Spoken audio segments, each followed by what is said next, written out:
안녕하세요. 삶의 지혜와 깊은 통찰을 나누는 시간입니다. 오늘 우리는 인류 역사상 가장 많은 논쟁과 경외심을 불러일으킨 책, 바로 요한계시록의 한 장면으로 깊이 들어가 보려 합니다. 하늘의 법정에서 펼쳐지는 장엄하고도 가슴 벅찬 이야기, 그 중심에 서 있는 한 특별한 존재에 대한 탐구입니다. 이 깊은 묵상의 여정을 시작하기에 앞서 여러분의 구독과 좋아요는 이 귀한 메시지가 더 많은 이들에게 닿게 하는 빛이 됩니다. 하나님의 축복이 여러분의 나눔을 통해 흘러가기를 소망하며 함께 이 놀라운 이야기 속으로 들어가 보겠습니다. 이야기는 하늘의 보좌 앞에서 시작됩니다. 하나님의 오른손에 7인으로 단단히 봉인된 두루마리가 들려 있습니다. 그 안에는 인류의 운명과 세상의 마지막에 대한 하나님의 모든 계획이 담겨 있습니다. 힘있는 천사가 큰 소리로 외칩니다. 누가 이 두루마리를 펴며 그 인을 떼기에 합당한가? 그러나 하늘 위에도, 땅 위에도, 땅 아래에도 그 두루마리를 펴거나 들여다볼 수 있는 이는 아무도 없었습니다. 사도 요한은 인류의 미래가 봉인된 채 풀리지 않는다는 사실에 절망하며 크게 웁니다. 바로 그때 24장로 중 한 사람이 요한에게 다가와 말합니다. 울지 말라. 유다 지파의 사자 다윗의 뿌리가 이겼으니 그가 그 두루마리와 7인을 떼시리라. 유다 지파의 사자 다윗의 뿌리. 이 칭호들은 구약 성경을 통해 오랫동안 예언되어 온 메시아, 즉 구원자를 가리키는 강력한 상징입니다. 구약 역대하 17장을 보면 하나님께서는 다윗 왕에게 놀라운 약속을 하셨습니다. 내가 내 뒤에 내 시곧 내 아들 중 하나를 세우고 그의 나라를 견고하게 하리니 그는 나를 위하여 집을 건축할 것이요 나는 그의 왕위를 영원히 견고하게 하리라. 나는 그의 아버지가 되고 그는 나의 아들이 되리니 이 약속은 단순히 다윗의 혈통에서 왕이 나올 것이라는 의미를 넘어섭니다. 영원한 왕위를 가질 존재, 평범한 인간을 초월한 특별한 존재가 다윗의 후손으로 올 것이라는 예언이었습니다. 이것이 바로 요한계시록 5장에서 다윗의 뿌리가 두루마리를 열 자격이 있다고 선포된 배경입니다. 그는 왕 중의 왕이요 만왕의 주이시기 때문입니다. 요한은 이제 희망을 품고 그 위대한 사자를 보기 위해 고개를 듭니다. 그런데 그의 눈에 보인 것은 포효하는 사자가 아니었습니다. 보좌와 내생물, 그리고 장로들 사이에 서 있는 놀랍게도 죽임을 당한 것 같은 어린 양이었습니다. 여기에 기독교 신앙의 가장 심오한 역설이 담겨 있습니다. 세상을 심판하고 다스릴 권세를 가진 유다의 사자가 동시에 세상을 구원하기 위해 희생된 어린 양이라는 사실입니다.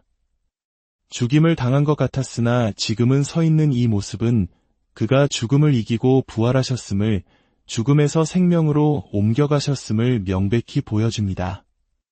더욱 가슴 아픈 것은 그 어린 양의 몸에 남아있는 상처의 흔적입니다. 요한이 본 것은 십자가의 고통과 죽음의 표식, 즉 못 자국과 창 자국이었습니다. 이 상처들은 사라지지 않습니다. 영광스러운 부활의 몸에도 영원히 남아 우리를 구원하시기 위해 그가 치르신 대가가 얼마나 컸는지를 영원토록 상기시켜 줄 것입니다. 우리가 천국에서 예수님을 뵐 때 우리는 그 끔찍했던 상처들을 보게 될 것입니다. 그리고 그 상처는 우리에게 영원한 사랑의 훈장이 될 것입니다. 이와 관련하여 우리에게 깊은 울림을 주는 실화가 하나 있습니다. 한 어머니가 불타는 집안으로 뛰어들어 자신의 어린 딸을 구출했습니다. 그 과정에서 어머니는 아기를 보호하려다 온몸에 끔찍한 화상을 입었고 얼굴과 팔에는 지울 수 없는 흉터가 남았습니다. 딸은 자라면서 아무것도 모른 채 어머니의 흉터를 부끄러워했습니다. 친구들이 놀릴 때면 창피해서 얼굴을 들 수 없었습니다. 그러던 어느 날 딸이 학교에서 울면서 집에 돌아왔습니다. 엄마, 친구들이 엄마 얼굴에 흉터 때문에 계속 놀려요. 너무 창피해요. 그때 어머니는 딸을 조용히 앉히고 흉터가 생긴 이유를 들려주었습니다. 애야, 이 흉터는 내가 아기였을 때 불 속에서 너를 구해내다 생긴 거란다. 어머니가 자신의 목숨을 걸고 자신을 구했다는 사실을 알게 된 순간 딸의 마음속에 있던 부끄러움은 눈 녹듯 사라졌습니다. 그날 이후 딸은 그 흉터를 세상에서 가장 아름답고 자랑스러운 사랑의 증표로 여기게 되었습니다. 우리가 천국에서 예수님의 상처를 볼 때 우리의 마음은 이보다 훨씬 더 큰 감격과 사랑으로 가득 찰 것입니다. 그 상처는 우리의 죄를 용서하고 우리를 천국으로 이끌기 위해 그분이 치르신 희생의 증거이기 때문입니다. 성경은 이 어린 양이 보좌에 계신 하나님과 구원받은 성도들 사이에 서 있다고 구체적으로 묘사합니다. 이는 매우 중요한 의미를 가집니다. 그분은 영원히 우리의 대언자가 되시기 때문입니다. 대언자란 우리를 변호하는 변호사와 같습니다. 우리가 죄를 짓고 사탄이 하나님 앞에서 우리를 고소할 때 예수님께서는 자신의 피로 우리의 모든 죄값을 치르셨음을 증언하며 우리를 변호하십니다. 요한일서 2장은 이렇게 말씀합니다. 나의 자녀들아, 내가 이것을 너희에게 쓰면 너희로 죄를 범하지 않게 하려 함이라. 만일 누가 죄를 범하여도 아버지 앞에서 우리에게 대언자가 있으니 곧 의로우신 예수 그리스도시라. 그분은 단 한 번도 소송에서 져본 적이 없는 변호사이시며 우리에게 변호 비용을 요구하지도 않으십니다. 우리가 죄를 고백하고 용서를 구할 때 우리는 그분의 변호를 통해 즉시 하나님과의 평화를 회복할 수 있습니다. 만약 죄를 고백한 후에도 여전히 죄책감에 시달린다면 그것은 하나님이 주시는 마음이 아니라 사탄이 주는 속임수입니다. 하나님은 이미 우리를 용서하셨습니다. 우리가 빚을 진 친구를 피하게 되는 것처럼 하나님이 여전히 우리에게 무언가 빚을 묻고 계신다고 생각하면 우리는 결코 강한 믿음을 가질 수 없습니다. 예수 그리스도께서 우리의 모든 빚을 청산하셨다는 사실을 믿을 때 우리는 비로소 자유롭게 하나님께 나아갈 수 있습니다. 성경은 예수님을 묘사할 때 어린 양을 뜻하는 헬라어 단어 아르니온을 사용합니다. 이것은 단순히 어린 양이라는 의미를 넘어 애완용으로 기르는 작은 양이라는 특별한 뉘앙스를 담고 있습니다. 이는 유대인의 유월절 관습을 떠올리게 합니다. 이스라엘 백성은 유월절 제물로 바칠 흠없는 어린 양을 미리 골라 며칠 동안 집 안으로 들여와 가족과 함께 지내게 했습니다. 아이들은 그 양과 함께 놀고 정을 붙이며 마치 가족의 일원처럼 사랑을 쏟았습니다. 그리고 정해진 날 가족의 죄를 대신하여 그 사랑하는 양을 제물로 바쳐야만 했습니다. 상상해 보십시오. 얼마나 마음 아픈 일이었을까요? 하나님께서 왜 이런 관습을 명하셨을까요? 이는 장차 오실 예수 그리스도가 바로 하나님의 가장 소중하고 사랑하는 아르니온, 즉 독생자이심을 보여주기 위함이었습니다. 하나님께서는 하늘에서 가장 귀한 보물인 자신의 아들을 우리를 위해 희생 제물로 내어주신 것입니다. 이 어린 양은 7뿔과 7눈을 가졌다고 묘사됩니다. 성경에서 뿔은 권능을, 숫자 7은 완전함을 상징합니다. 따라서 7뿔은 그가 모든 것을 하실 수 있는 전능함을 가지셨음을 의미합니다. 또한 7눈은 하나님의 7영으로 모든 것을 아시는 전지함과 어디에나 동시에 존재하시는 편재하심을 상징합니다. 즉, 희생된 어린 양은 이제 온 우주를 다스리는 완전한 능력과 지혜, 권세를 회복하신 하나님이심을 보여주는 것입니다. 이것이 예수 그리스도의 독특함입니다. 그분은 완전한 하나님이시면서 동시에 완전한 인간이십니다. 감소되지 않은 신성과 완벽한 인성이 한 인격 안에 영원히 연합되어 있습니다. 그분은 이 땅에 계시는 동안 자신의 신적인 능력을 스스로 사용하지 않으셨습니다. 오직 성령의 능력을 의지하여 사셨고 우리와 똑같이 시험받으셨으나 죄는 없으셨습니다. 그렇기에 그분은 우리의 연약함을 체휼하시고 우리가 어떻게 성령을 의지하여 승리하는 삶을 살 수 있는지 친히 본을 보여주셨습니다.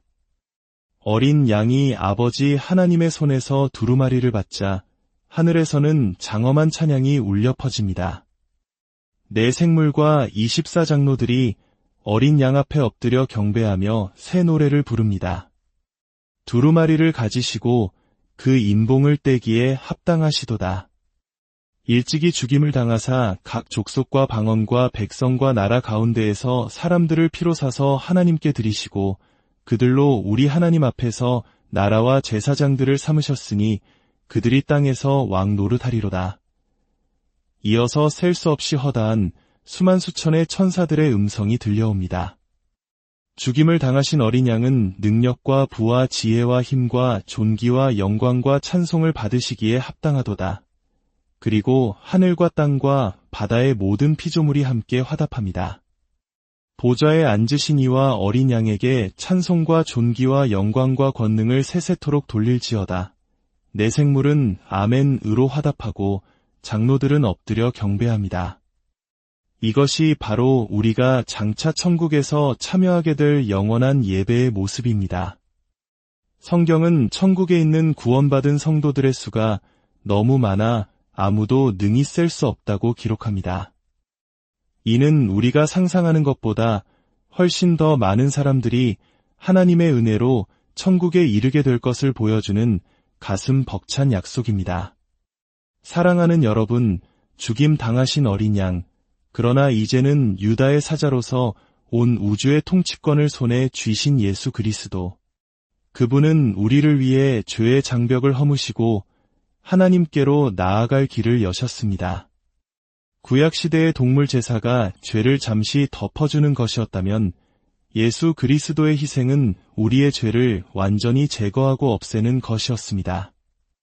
오늘 당신과 하나님 사이를 가로막는 유일한 것은 예수 그리스도께서 십자가에서 이루신 이 놀라운 용서의 선물을 받아들이지 않는 어리석음뿐입니다. 당신의 힘으로 삶을 바꿀 수는 없습니다. 하지만 그분께 당신의 삶으로 들어오셔서 당신을 변화시켜달라고 요청할 수는 있습니다. 이 시간 조용히 마음으로 기도해보지 않으시겠습니까? 하나님 아버지, 오늘 말씀을 통해 저를 위해 죽으신 어린 양 예수님에 대해 알게 하시니 감사합니다. 저는 죄인이며 제 힘으로는 아무것도 할 수 없음을 고백합니다. 예수님께서 저의 모든 죄를 위해 십자가에서 피 흘려 죽으시고 부활하셨음을 믿습니다. 지금 제 마음의 문을 엽니다. 제 삶에 들어오셔서 저의 주인이 되어주시고 저를 새롭게 변화시켜 주옵소서. 예수님의 이름으로 기도드립니다. 아멘. 이 기도를 진심으로 드리셨다면 당신은 이제 하나님의 자녀입니다. 하늘의 모든 것이 당신을 환영하며 기뻐하고 있습니다. 주님의 은혜와 평강이 이제부터 영원까지 여러분의 삶에 늘 함께 하시기를 간절히